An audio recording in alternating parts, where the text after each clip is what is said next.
back mga kada. Ngayong araw, saktong-sakto po ang topic natin para sa mga mommies and daddies. Isama nyo na rin po ang mga tito, tita at sa lahat ng mahilig mag-post dyan ng baby reveal o kaya naman ay first day of school.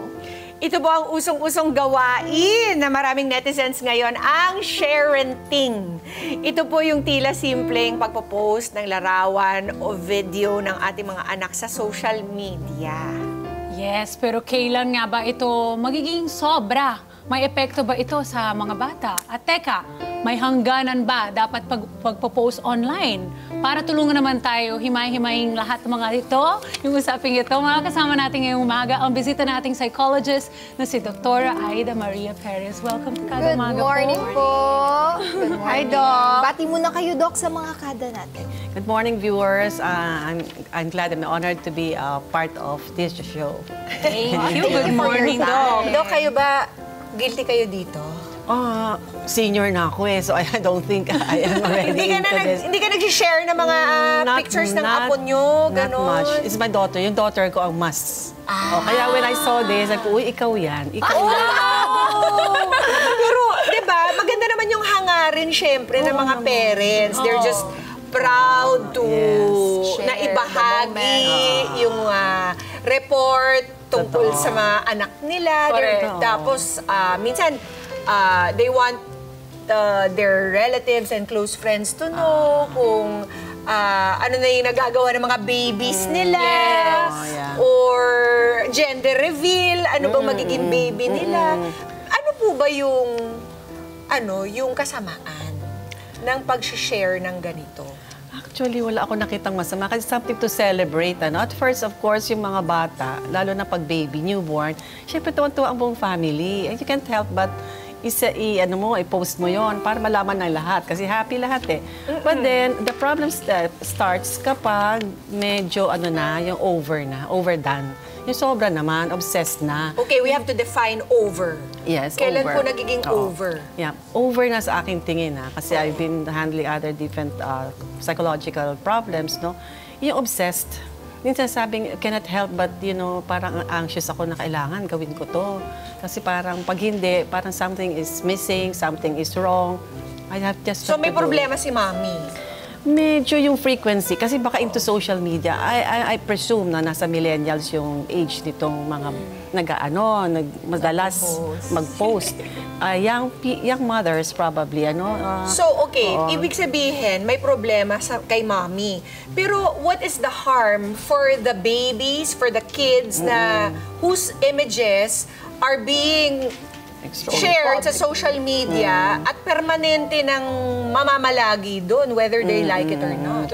Kasi chances are, pag limbawa, preschool or before 6, wala pa naman yung decision as to whether mom would like to post it or not. Lalo na. Nakamalay-malay. Minsan nakahubad pa. Ay, diba? Pag naliligo, naku. Kasi cute na cute kayo, di ba? Ang daming folds. Tapos ito na si Mami with her cellphone, di ba? Ang cute ng anak ko. Ganyan. True. Totoo nangyayari yan. Pero sa paglaki ng bata, it could be subject to bullying, teasing ng mga barkada, mga friends. Siyempre, yung bata uneasy. May nabiblame niya mami. Mami, bakit pinost mo to? Nakakahiya naman. Yung gano'n, So, there's still a danger there na paglaki niya, lalo na pag teenager. Pag teenager, siyempre, malakas yung barkada ng acceptance ng barkada, ng peer group. So, that's the time nagiging problem ito. Actually, alam mo, I got dose of this from one of my kids na pa-teenager. Kasi we started an Instagram account for her, and then we posted for her when she was still young, yung mga cute na nag-vlog siya or this and that. Tapos when she became of age, naintindihan na niya, pinagbubura niya lahat. Tinabura mo. Oo. At saka even now, kapag I wanna post something about her, nagpapaalam talaga ako sa kanya. And most often than not, tina-turn down niya. As in, 80% of the time, tina-turn down niya. Teenager to. Kaysa, betweener. Hindi pa teenager. Pre-adolescent. Preteen. Preteen. Pero, alam mo yun, there's nothing compromising about what we want to post. Pero, alam mo yun, parang Yeah. proud lang. Halimbawa, nag-perform somewhere. Small we wanted to wins put ba? there. Right. Small wins, correct. Pero sa kanya, parang, no, I don't want. Di ba shy? Maybe. Pero siguro for her, parang it's my image. Yeah. I get to decide. Diba? Right, oo. Wala ka ng pake kung anong I reason did that ko. to my mom. Mukha ko to I eh. did that to my mom. Diba, sinashare ko yan. Share natin. My mom, although, yun nga, medyo hindi ganon kabata, kasi hindi rin ako ganon kabata, pero my mom she acts young.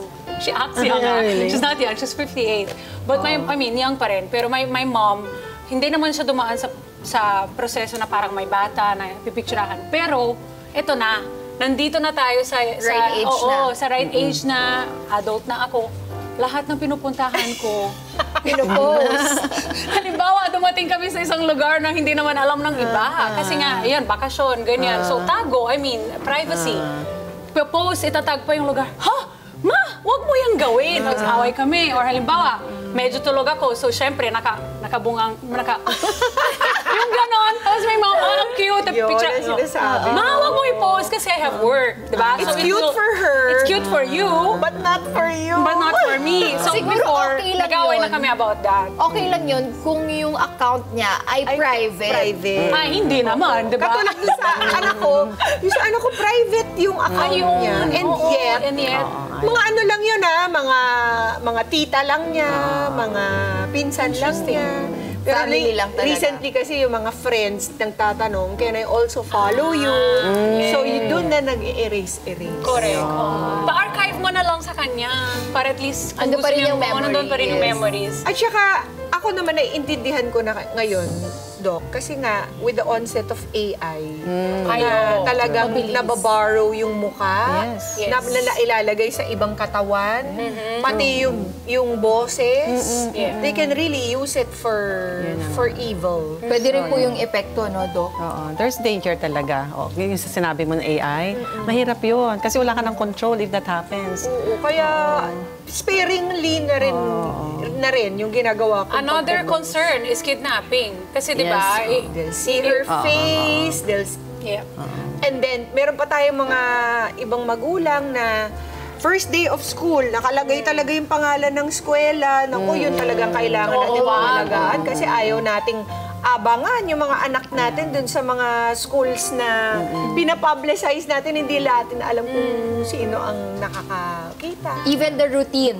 Kasi malalaman yan eh. Doon nila nalalaman Kung lahat, saan di ka ba? The lagi. time. Kasi minsan, nagpo-post sa mga parents or mga titas ng real time po. Oo True. nga. No, yun din yung Tama. delikado. Ano pa po kaya, Doc, yung ibang danger nito?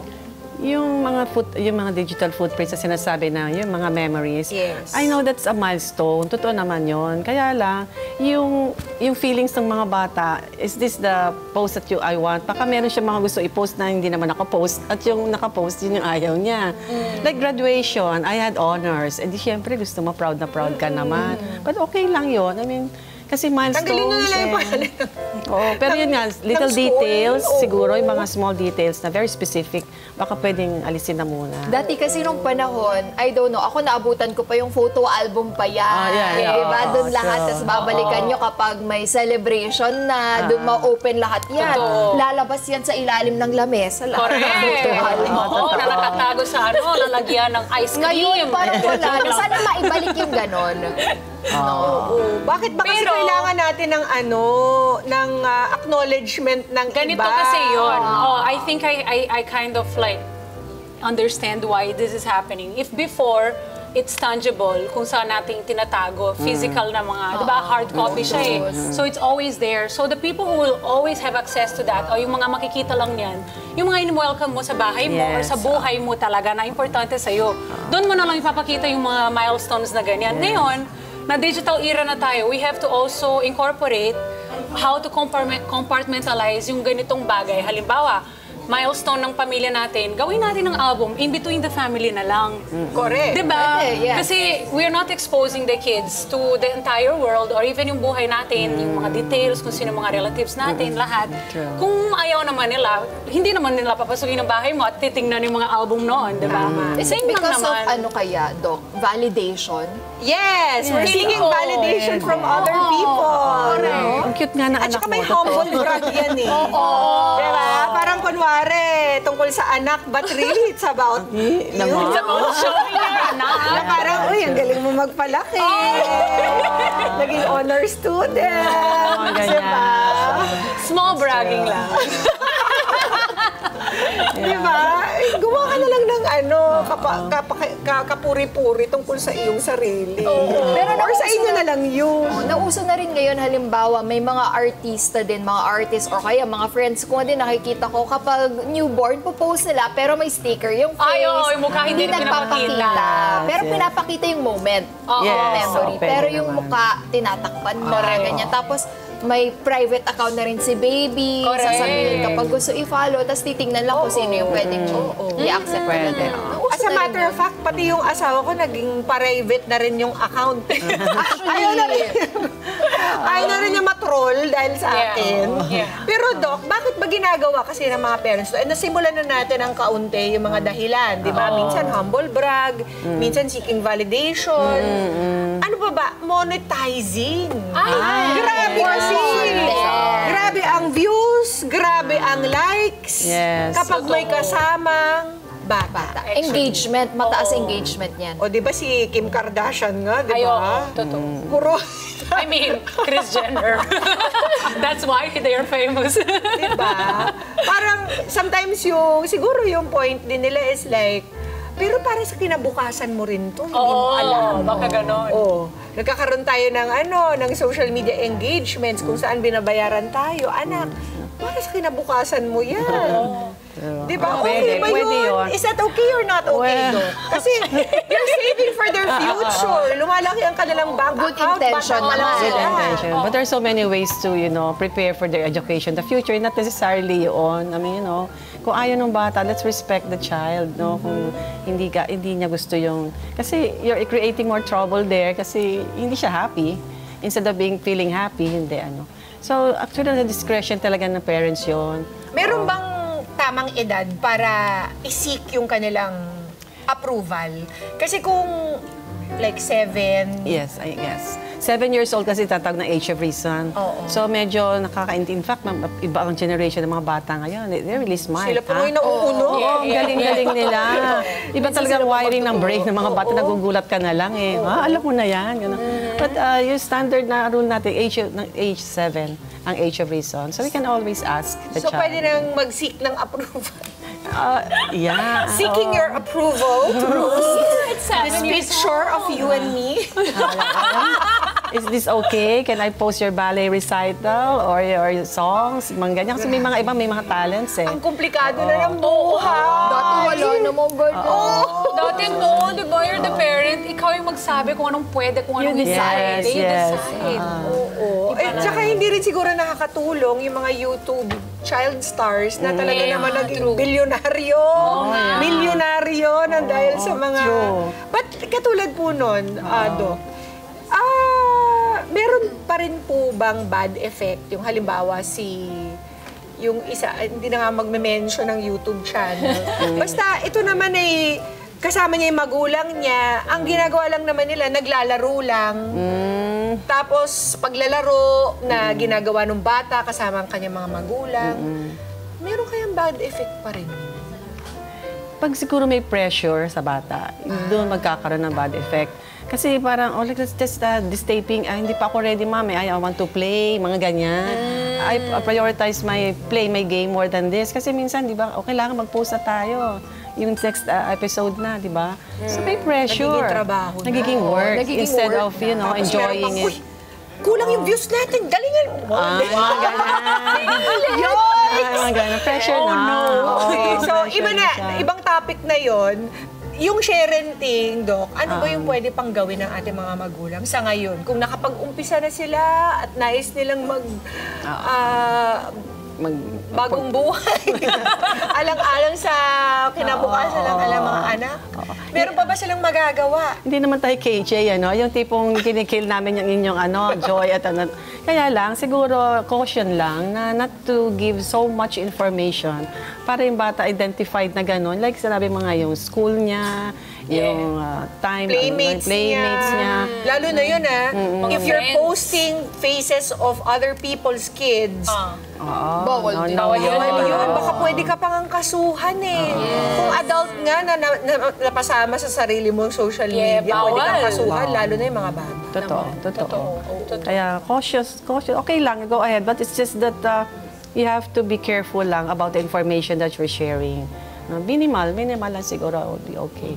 Pero yung obsessed, iba ng usapan niya. Kasi parang sa kanya na yun ang problem pag ganon. Iba na yun. At saka siguro, kung napanood nyo tong interview na to, tapos nakapag-post na po kayo ng mga pictures sa mga anak nyo, it's not too late to erase them. Diba? Go through your archives, your videos, your pictures. Erase nyo na yan. Or pwede naman may only me, ganun lang siya. Pwede naman siyang i-private mo siya. You can mass private lahat. Like the other day, without this topic lang naman, I found a way to mass archive. Ang dami kong posts na tinanggal Patingin? ko. Sure, you can look at my archive, no problem. I just found it so saturated. Pwede. Sabi ko, ang dami nito, ang dami pa naman. Asan yung mga damit? Hanapin ko na lang yung may damit. Yun ang iwan ko. Tinanggal ko yung mga naka-two-piece. Ayoko na. So yan, gawin nyo na rin yun. I-mass delete or i-mass private nyo or i-mass archive nyo ang mga posts. Hanapin nyo na lang yan sa inyong social media. At para sa sure. susunod, pasok naman din talaga dito yung pause before you post. True. Yes. Think True. muna. Kasi Think alalahanin first, natin, di ba, kapag pinost mo yan, habang buhay na yan, na nasa internet. Ang bilis mag-screen record or screenshot ng mga kada natin. At hindi sa'yo lang yun. Because gagamitin nila in their own social media. So be careful. Kasi hindi para sa'yo lang yun. Yes, sure. Kaya Doc, maraming salamat for joining our discussion this morning. Dami nating Dami nating alam. Preach. Mga tita. Sa tita. Ang eme natin. Kaya Doc, baka meron pa pong gustong katanungan ng ating mga kada para sa inyo. Saan po ba kayo pwedeng i-consult or makontak? Facebook page lang namin, Psych Profile, Center for Psychological Assessment Services. It's found in Quezon City rin. Can I use Yes, Yes, go ahead. address? It's along Kalayaan Avenue, corner Mayaman Street, near the Department of Human Settlements.